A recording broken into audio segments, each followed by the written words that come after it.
Alaƙar lokacin zafi da yaɗuwar cutuka. Assalamu alaikum, barkanmu da warhaka, sannunmu da sake kasancewa da ku a wannan sabon fili. Insha Allahu a yau za ku ji mu ɗauke da bayanai akan alaƙar lokacin zafi da kuma dangantakarsu da yaɗuwar cututtuka. Da fatan za a saurari wannan bayani kuma za a yi aiki da abubuwan da aka bayyana a ciki. Lokacin zafi yana daga cikin lokutan shekara da ke da tasiri sosai kan lafiyar ɗan adam.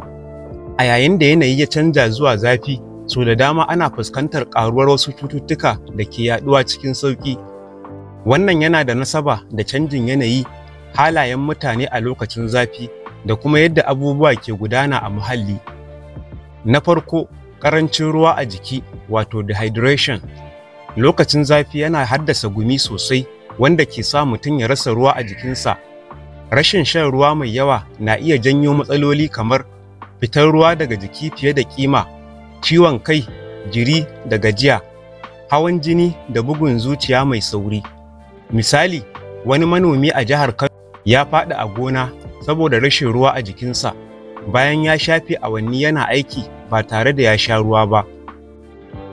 Na biyu, ciwon ciki da gudawa, wato diarrhea da typhoid.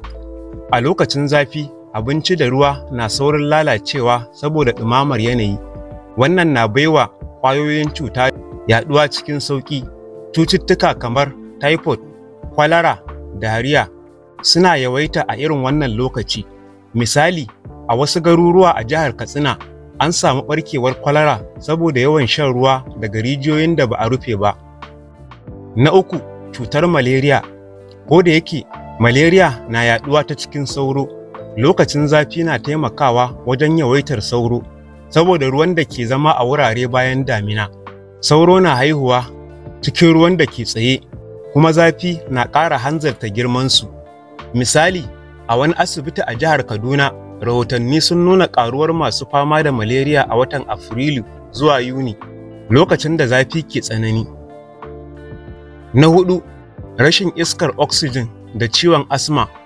Zafi mai tsanani na iya janyo gurɓacewar iska da yawan ƙura, wanda ke sa masu ciwon asma ko matsalar numfashi su ƙara jin wahala.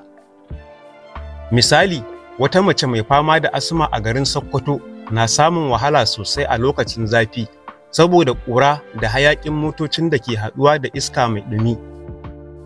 Yadda ake rage haɗarin waɗannan cututtuka a lokacin zafi: shan ruwa mai tsafta sosai, aƙalla lita 2 zuwa 3 a rana, kula da tsaftar abinci da ruwan sha, gujewa fita da rana sosai, musamman daga 12 zuwa ƙarfe 3 na rana, yin amfani da turaren sauro da kuma rufe rijiya da famfo da kyau, tsaftace muhalli, zubar da shara da kaucewa ruwa ya tsaya.